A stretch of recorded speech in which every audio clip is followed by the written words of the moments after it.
Welcome to the Bring Your Worth Show, Bring Your Worth TV. I'm your host, Damon Brown. Let me go and connect with you on Amazon. We get the show started. Again, I need to work on the elevator music while I'm getting the tech ready. All right, cool. Good to connect with you on Amazon. Might be on LinkedIn, might be on YouTube, might even be on Facebook. I'm not even on Facebook, but I know a lot of y'all share it on there. So thank you. It might even be on Twitter, the artist X, the artist formerly known as Twitter, etc. Thank you for all the love and support. This is Bring Your Worth TV. I come to you every Wednesday and Sunday at 1:11 p.m. Pacific Standard Time, Vegas time. If you're into stuff that will help you as a side hustler, as a solopreneur, or otherwise a non-traditional entrepreneur, you want to learn that from a business coach for free, you can subscribe right below. It's about 18,000 plus of y'all that have subscribed over the last 2.5 years of the program. I appreciate it. I love the community that we're building. And my new book is the complete Bring Your Worth collection, out October 20th. The links are all below. And that's the last I'll say about that. But check it out if you're into it. It's collected books from the past 7 or 8 years. So if you dig this type of programming, be sure and check out the book. In case you missed it, we had a marathon about a week ago. Today's Tuesday, so it would have been about a week ago, for how to make 2024 more profitable for you. All the live streams from this past year were in this marathon. It's about 9 hours long. Lots of good stuff in there. As I said before, it's really good on the audio. So some of my favorite podcasts, like Earn Your Leisure and other folks like that, I will go on long walks. I love to take long walks, long walks on the beach, pina coladas, etc. And I will go ahead and listen to whatever I'm into. This is perfect for that type of thing. I made it for you. In fact, it was some type of setup where I wish I had something like that, right? Where it was just somebody just said, here's 9 hours of how you can level up your game in your business, how you can work on your emotional intelligence, how you can show up better for people around you, for the people you want to serve. This is that for you. So hopefully you dig it. A lot of folks have come through. Thank you for the support and for the commentary and for sharing it amongst your people. It went live again about a week ago. Has gotten so much tremendous feedback and watches and views and discussions that have come from that. I know more of y'all are coming in. So in case you missed it, be sure and check it out. You don't want to miss, the cool stuff that's happening over here. Speaking of stuff that's happening, tomorrow, for motivational use, audio only. Again, you see the pattern here. 3 keynotes to get you motivated to create more. A lot of us are creators, and even though I coach people, I've coached hundreds of y'all. Even I run out of juice sometimes. And I'm like, why am I doing this? My thing is non-traditional entrepreneurs. So people are side hustlers, people are solopreneurs. And a lot of y'all that are out there, I knew y'all existed, but I couldn't exactly connect with y'all, or y'all didn't know I existed. And so there was kind of, when you create something, there's kind of this area, this kind of desert between the oases, right? You're excited, you're pumped up, you start your particular journey, and then you have that promised land where you're connecting with the people. In my case, connecting with y'all on Bring Your Worth TV. You're connecting with people and you're feeling the vibes of it. But before you get there, there's this space where you're working, but you're not sure if it's landing with people. These keynotes that I set up for tomorrow, it's going to be a live show, 1:11 p.m. Pacific Standard Time, Vegas time, as always with my show.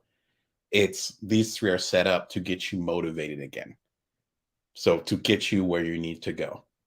We're almost, if you're watching this live, we're almost to the last quarter. We're at almost last quarter of the year. This is a time to kind of the 23rd part of the marathon, whatever analogy you want to use. We're getting to that point. I want to kind of help you give that little push to get through that wall. As my marathon family members have talked about, you hit a certain wall at the 21st mile or whatever, you got to keep going, and I'm going to help you with that, ideally, with this content. Be sure and check it out. If you haven't subscribed, or if you haven't set up your notifications, you can click on the link below, and then it'll send you a notification when the program goes live, again, about 24 hours from now. So today, we're talking about better public speaking secrets. Now, the beautiful irony of the universe is that, as you can tell, My allergies are bothering me, and so my voice is actually weaker than it normally is. So I found sound very Deborah Winger as opposed to my normal high pitched self. So it's actually proving one of the secrets of public speaking is that you show up the best that you can with wherever you're at. So I've done 4 TED Talks, 3 TEDx's, and one on the second stage of TED up in Vancouver over at what they called TED Active several years ago. All of them are available in the links below that I'll share in a moment. For each of them, I was at a totally different place. One of them, I had my son at home. He was 9 months old at the time. My first time really, really being away from home. I had to leave the country because it was up in Whistler, Canada, and we were living in San Diego at the time. And so navigating all those emotional things, but also those physical things. And then the last TED Talk I did at TEDx Toledo, shout out to TEDx Toledo, I did that in fall of 2021. So it would have been about 2 years ago now, as of this recording. And we were sheltering in place, and it was a wild time. So the gap between those 2 TED Talks is only about 5 years, and the world changed drastically. So one of the biggest things you can do is show up the best way that you can show up. I work with people, helping them with their keynotes and with their speaking, and I'm a keynoter myself. Again, the links are below if you want to catch my talks. And one of the biggest hurdles we have is that we feel like we have to be perfect when we get on stage. So that stops us from getting on stage. So what we're going to talk about in this episode are some of the tools, including some books and literal physical things that will help you become a better public speaker. And then some of the tips and tricks that help me get to where I am, as well as the people that I really admire, my mentors, get to where they needed to be. And so a lot of that comes down to one question that I'm asked quite a bit. And that is, what is your favorite public speaking tip? My favorite tip actually comes from journalism. My background is journalism. I have a master's in magazine publishing, so 2 degrees. And I've been a journalist for a very long time for Playboy, the New York Post, other folks. I did a keynote recently. In fact, you can see the link to it. I believe I left the link below. But I recently did a keynote that went public for the American Society of Journalists and Authors, so you can learn more about my background. Our rule in journalism is show, don't tell. Show, don't tell. In other words, if you're telling a story, you want to take the audience there versus telling them what you're going to do. A really simple example. I want you to feel motivated today. So I'm going to tell you about this. That's not the vibe, because you're telling the audience how to feel. Instead, you want to say, I was going through so much stuff. I had lost my job. My wife left me, but I had this spark to keep moving. And that spark enabled me to create what I have today. These are the 3 things that I learned when I was at the darkest period of time in my life. That's first one was tell. I'm going to motivate you. The second one is I'm going to tell my story. I'm going to tell something, as I say in book writing for authors, and I'm an author as well, obviously. The more detailed you can get with your personal journey, the more relatable it is. The more specific, the more relatable. And sometimes we're afraid to be vulnerable or have those intimate discussions, for lack of a better term, because we feel like it's selfish. But it's actually not true. The more honest we can be with the people we're trying to connect with, and this could be you doing a toast at a wedding. It could be you doing a presentation as you're trying to get funding for your startup. It could be like myself, you're on a stage and you're getting paid money and people are coming to hear you speak. It's applicable to all of them. So it all comes down to storytelling. What is the story? What is the story? And if you can figure out what that important story is and how it represents how you would like the audience to feel, then you're on to something. Often we think with the reverse. I want them to be motivated. No, I want to tell them a great story. And that story in itself will motivate them. That ends up being the difference. There's a lot of other tips. I actually talk about a few in the videos I'm going to be showing the links to in a moment, but all the links are below and getting deeper into some of the stuff that I'm discussing. Now, from a very practical standpoint, well, actually, before we get to that, if you want to check out my keynotes, feel free to check them out. Almost all of them are available online. And it was something I decided a while ago where I was talking to a mentor of mine at the time. And I think I did a keynote and I got paid well for it. And I want to share it with more folks, but I wasn't sure if that would get me less gigs, if that makes sense. Because you're kind of, giving the secret sauce. It's like someone coming into your kitchen and then are they still going to buy the ravioli, right? Sorry for the analogy, but I can't think of a better one. And my mentor said, well, they're not actually, when someone hires you to speak, they're not hiring you just because of the content of your speech or to get the same thing they get from like a 2D computer screen. They're hiring you because of the intimacy you create when you're there in person or even in a virtual setting.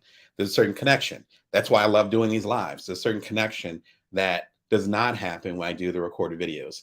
And this is like episode 343, I think, 342. You can tell me in the notes, in the comments. But the live ones have a different intimacy than the ones that I record here in my studio, aka office, in my studio, and then I serve it to you carefully edited. So you hear my creaky voice because of my allergies. You hear me stutter over certain things. There's a certain intimacy with that. So when I learned that from my mentor several years ago, I was like, you know what? I'm putting just about all my stuff is available on bringyourworth.tv. So again, if you're looking for that motivation or if you want examples of this, be sure and check out the link below. And hopefully I can walk the walk for y'all instead of just talking the talk as far as these potentially abstract ideas. If we're going to get practical for a second, which I am using it right now, Throat Coat by Traditional Medicinals Inc. I learned about these guys because if you know, it's one of those products. I learned about these guys when I was actually working on my last audiobook for my book Career Remix. I think it's over here. Yeah. My book Career Remix. Get the gig you want based on skills you've got. Available everywhere, as always. And this was I think I did the audiobook about 1.5 years ago from this recording. And I did audiobooks before, but I've always done like traditional audiobooks, or I'm sorry, at-home audiobooks, where it's like literally in my closet over here. I'll get into this in a later live episode later on this month, so check it out for future episodes. But I recorded the audiobooks and always have recorded audiobooks at home. So I do it on my leisure meaning after I got the kids to bed. And then I'd stay up and do it. Sometimes you can hear it in my voice with some of my earlier audiobooks. This was different, where I actually worked with Union Square, which is actually a part of Barnes & Noble Publishing. So it's very much a traditional book. And then I was renting a place downtown because I'm based in Las Vegas. So right off the strip downtown. And it was like a real studio in the whole thing. And there was an engineer and a couple other folks. And it's like we had to take takes. And it was very much, it felt like a production, capital P. And I think it ended up being about a week. Drop the kids off at school, drive straight downtown, and then be on the air for 4 hours, 5 hours, and then go and pick them up from school. And then by second or third day, I had the froggy voice, and they hooked me up with this. It's really simple. It's tea, nothing special about it aside from medicinal stuff in it that actually helps coat your throat. Can't even say it. That's why it's called Throat Coat. I swear by it. When I started doing a lot more live shows, it was either earlier this year or late last year.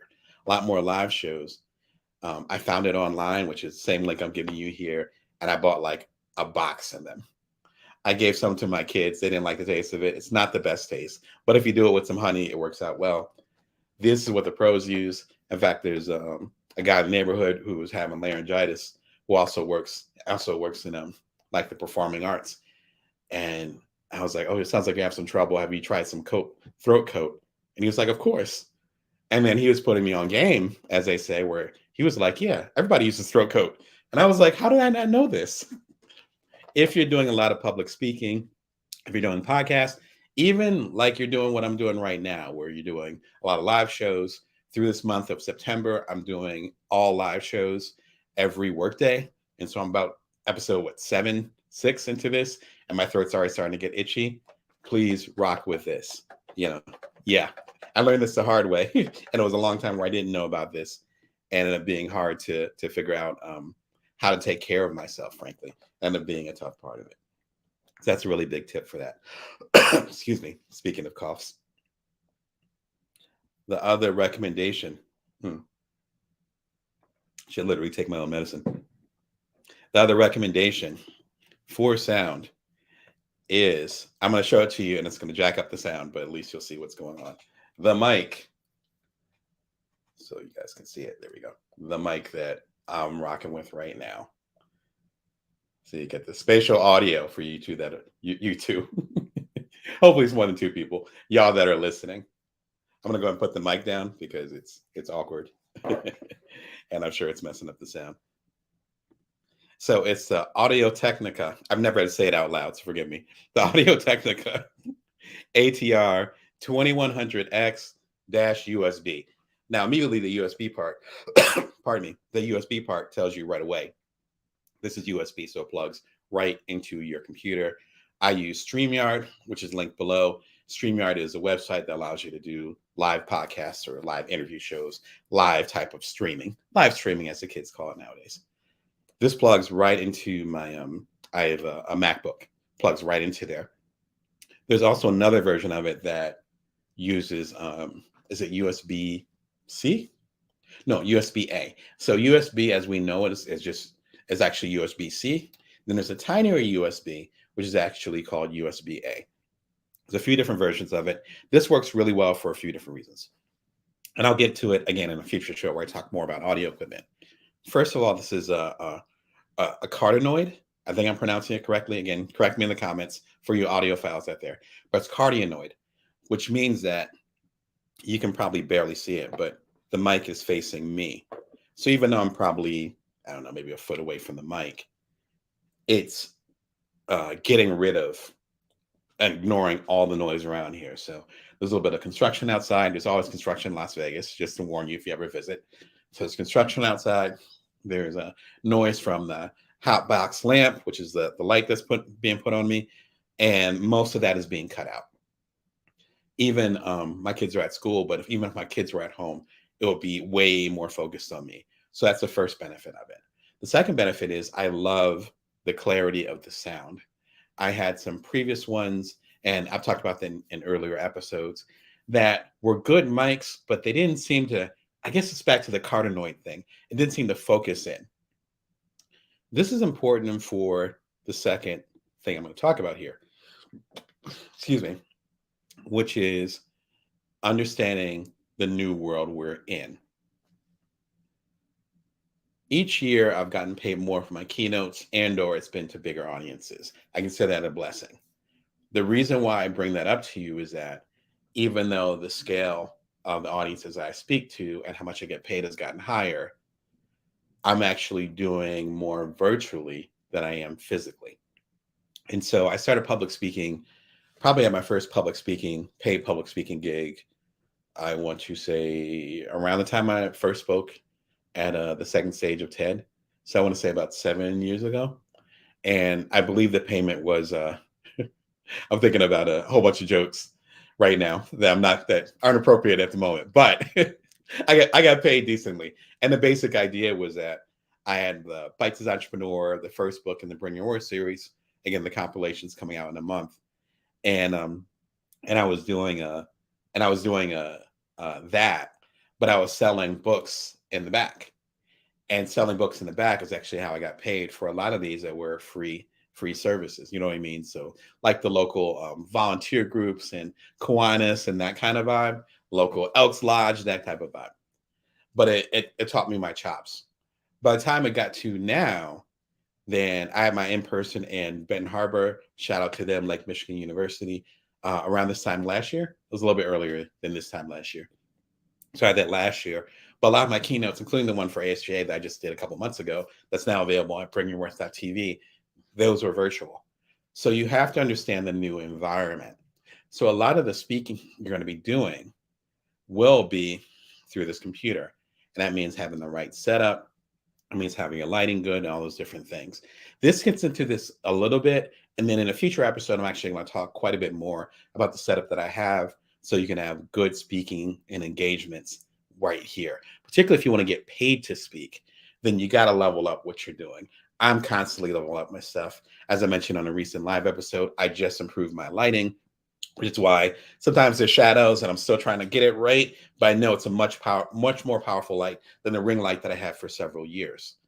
I'm improving my mic. I just got this new mic about 2-3 months ago. Like, those details should always be in practice. Be sure and check out this episode, because some of the public speaking you're going to be doing is going to be on Zoom calls. Some of the public speaking you're going to be doing is going to, excuse me, is going to be through a computer lens, through a Google Meet. It might be through a FaceTime call. I've had coaching appointments like that where I was a coach and I'm coaching them through FaceTime. So understanding how to use technology is super valuable. Be sure and check out this episode. They came out about 2 years ago, but it's chocked with different insights that I think will help you on your way. Be sure and put your questions below, and I will go and hop on to the next question that I get quite a bit. How do you deal with stage fright? Number one, as far as dealing with stage fright, number one, you have to accept that it doesn't go away. I was just telling my son this, and he just turned 10, and he had to do some type of public speaking. Maybe it was a book report or something. And I was explaining to him, I was like, I get nervous every time I need to get on stage. And doesn't matter if it's a small stage, big stage, doesn't matter if it's for TED or one of the local organizations, I still get this thing in the pit of my stomach. So it's a matter of working with that fear, that fright. And as I said on a recent episode, the ongoing joke, at least when I was growing up, is that the survey says people rather be dead, or sorry, people are more afraid of public speaking than they were of death. And I'm thinking of like a Jerry Seinfeld joke, but that was more my generation. Holler in the comments if you remember that conversation, because that was a meme for several years before memes really even existed. The thing is, and what made it pivotal for me, because I'm naturally an introvert, one of those people where I could be on a desert island and I'm cool. I love people, but I like myself a lot too. What helped me along the way, if you're dealing with stage fright, is to, number one, realize that in most cases, the people are rooting for you. So if you get paid to do a speaking engagement, if someone asks you to do a toast at their wedding, anything like that, if someone asks you to stand up and say something, at least one person thinks that whatever you have to say will be valuable. So you don't need to win over the room. You don't need to fight them. You just need to express it. Now, I have an ex who's a comedian. She was in a different echelon, so she was doing some other stuff. So sometimes it is tough with that audience. But even in that case, if you're a comedian and people pay to cover, or they're paying for drinks or whatever, you're actually serving them, and they want you to win because they want to laugh. Now, whether they laugh at your expense or not, that's really up to your skill. But they came there to laugh. They want to have a good time. So if you can provide them with a good time, then they'll be happy with it. Same thing with any type of speaking engagement. So realize that most of the cases, the people in the audience are actually rooting for you. If they paid money to come see you, if they drove from another state to come see you, if they came again to this wedding or this event, then whatever you're bringing, they already know it has some type of value. Otherwise, they wouldn't have showed up. Keep that in mind if you're feeling a little bit insecure about it, and realize that no matter what stages you get to, no matter how much you get paid, that thing is always going to be there. And it's our job to get through that insecurity. And that's okay, because literally everybody deals with that. Everyone I know, at least. Yeah. Give a shout in the comments if you're not one of those people. I would love to meet you. Everybody that I know deals with that in some form or another. Getting your first TED Talk, a beginner's guide. A lot of the work that I do for a group called Heroic Public Speaking, their links are below, as well as some of the behind the scenes stuff that I've done for the different TED groups across the country, and even for the main TED. I try to take a lot of that insight and that discussion and put it to use and help y'all get to where you need to go. This highlights a few of the most popular episodes where I talk about public speaking. And for a lot of people that I coach, they're trying to figure out what their first TED Talk is going to be. That's kind of like getting a first book published. It's kind of their echelon for them. This will help you get on your way.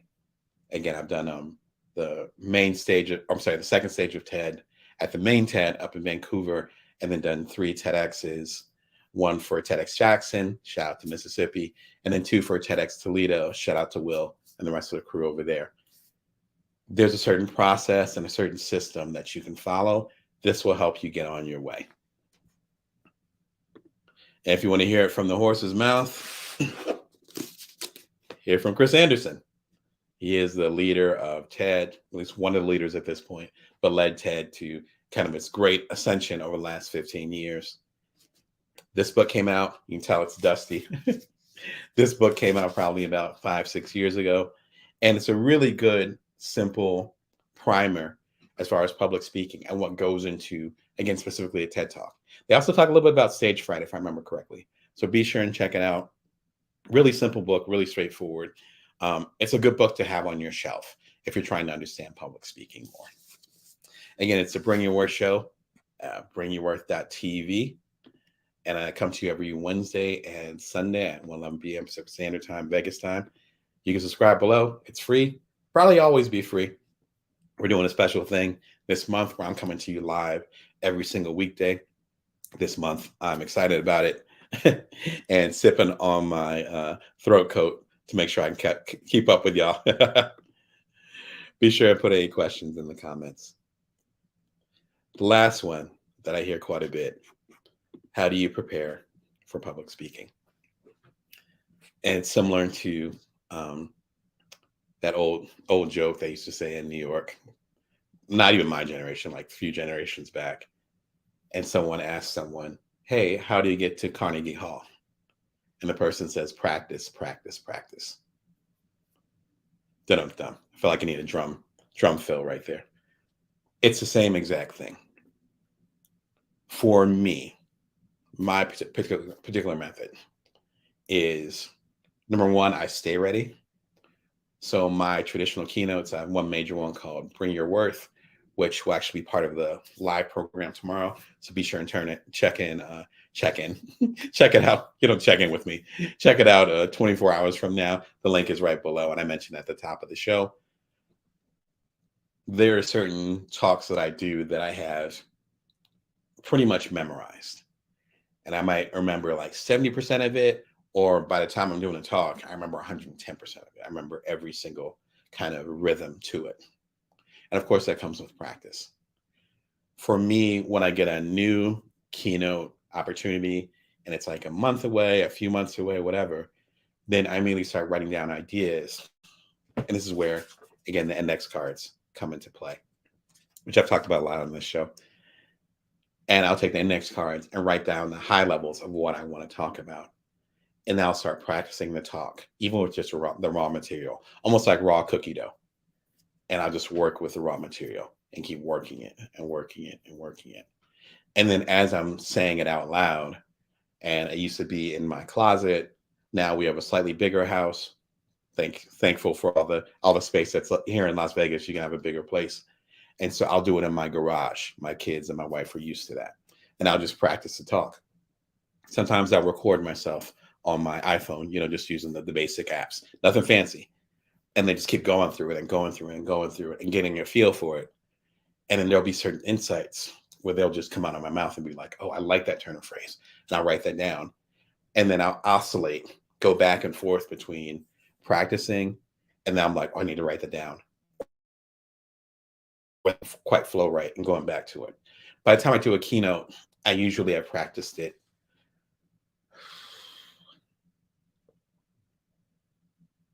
4 times. So like 40, 50 times maybe. And it's just, and maybe not all the way through. Maybe it's just the intro and I keep going. And then I get 15, because usually the keynote's like 45 minutes. I'll get 15 minutes into it and be like, wait, this isn't quite, I need to rework this, and I'll go back. But it's a few dozen times of going back and forth. So by the time you see me on stage, by the time you and I meet virtually, in the interwebs, by the time you see me on a call or whatever, then I'm not worried about what the next word is going to be, because I already memorized the talk. And so my main job then is to focus on cadence, focus on flow, focus on the reactions from the audience. You might have dealt with this if you did any type of public speaking where you have something you want to say, you have a certain speech in mind, and then someone says something, and it could be towards you, it could be noise in the back. They could actually, which just happened in a few keynotes, say stuff from the audience and straight up ask questions. And I've been able to ask those questions over time. It's a learned skill. Ask those questions and then get right back on track. I recommend the practice, practice, practice method because you don't want to be on stage or doing your speech or whatever and then trying to remember what the next word is. What you want to do is practice it if you can enough so that it'll be like muscle memory. In fact, this might be the best tip after show don't tell. But that's why I get prepared for my keynotes. And it's worked really well for me. My audience seems to appreciate it because I don't come with any notes. So I'm just speaking. I have a strong memory in that particular way. That's a strength of mine. If my wife asks me to get 4 things from the store, I'm probably going to remember 3 of them. And I have to text her and call her and be like, what's the 4th thing? But me memorizing an hour-long speech, I'm used to that muscle. Sorry, wifey. But there's whatever your particular strength is, lean into that. My strength is I have good long-term memory. And so that's what I lean into. Maybe you have a different strength. Maybe you're really good at improvising, which I wouldn't recommend too much because I can get into dangerous territory. But if you end up being in those tough situations, then you can be very agile, and that allows you to adjust properly. So if you can keep practicing doing your public speaking, even joining a thing called Toastmasters, which is I think it's international now, which allows you to practice your speeches. Some people have been really into that. Toastmasters wasn't quite my thing, but there are some other organizations that have helped quite a bit and give good insight on things. One organization I would recommend is the National Speakers Association. They're, excuse me, big inhale there. They're professional speakers, and so they are at that particular level. But you can join as, I believe it's the associate level, if you're not quite at the pro level. There's also programming, depending on your local association. It might even be free programming. And particularly nowadays, it might even be on Zoom, so you don't even have to get out of your pajamas and just learn how the pros do it, right? Each of the professional speakers have their own particular type of skill set. The stuff I'm talking about today has worked for me, but there might be another speaker out there who makes a living at it, who knocks out the park every time, but their method is completely different than mine, and it might be closer to what would fit your personality. So I'd say dip your toes into that, figure out what's going on. If you want to take it to a professional level, definitely go ahead and check them out. Also, Heroic Public Speaking, I mentioned them at the top of the show. And so I actually do some coaching with them. Heroic Public Speaking is pretty cool because they have particularly have something called HPS, Heroic Public Speaking Grad, which is a multi-week program that allows you to work on your particular keynote or TED Talk with coaches. I'm one of the coaches, as well as other folks that will help it get into shape. And then they're actually based in I'd say the center of New Jersey, because I'm from Atlantic City. So it's kind of in that space between Atlantic City and Newark. So they're kind of in that in-between space, probably about an hour and a half from Philly. I think it's called Lambertville. And so over at Lambertville, they have the stage set up. And when you're part of HPS Grad, you actually fly there and they get a chance to do your keynote and or TED Talk on the stage and getting feedback from the professional speakers, including Michael Port, who was a very well-known public speaker before he decided to pivot over to teaching. So really good program. I'm absolutely biased because I do work with them, but there's few programs out there that have that type of rigor and discipline from these different areas. And some of the stuff I'm talking about is some of the game that I brought along to HPS as well.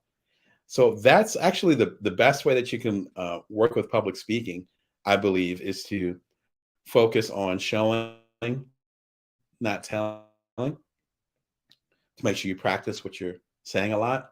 And lastly, which is kind of the second point, is to recognize that the audience actually wants you to win. They're rooting for you. If somebody goes to a comedy club, they want to laugh. So if you can make them laugh, that will make them happy. If someone's going to motivational speech, they want to be motivated. So if you can motivate them, they'll be a happy camper. Your job is to serve the audience. If you serve the audience, then chances are you're going to do absolutely fine with whatever public speaking you do. Tomorrow, motivation to change the world. Speaking of public speaking, 3 fire keynotes, audio only. Put it on during your commute, during your morning jog, your morning walk, doing little hikes like I do, whatever, even during your meditation. Get into the zone. This is to get you fired up. Again, as of this recording, we're almost at the last quarter. So this is the final push, that 21st, 22nd mile. You got this. Be sure and tune in. If you're not subscribed, click the link and then hit the notifications button, and it'll send you a little notification. Even if you are subscribed, feel free to do that, and you'll get a reminder for it. Remember, we're going to be live every day, every weekday, not every day, every weekday through September at 1:11 p.m. Pacific Standard Time. But I'm usually on Wednesdays and Sundays, same exact time. And subscribe so you don't miss a beat. And lastly, the new book, The Complete Bring Your Worth Collection, comes out October 20th. All links are below. Until next time, literally tomorrow, remember, you can always bring your worth. You can always build from now. You take care of yourselves.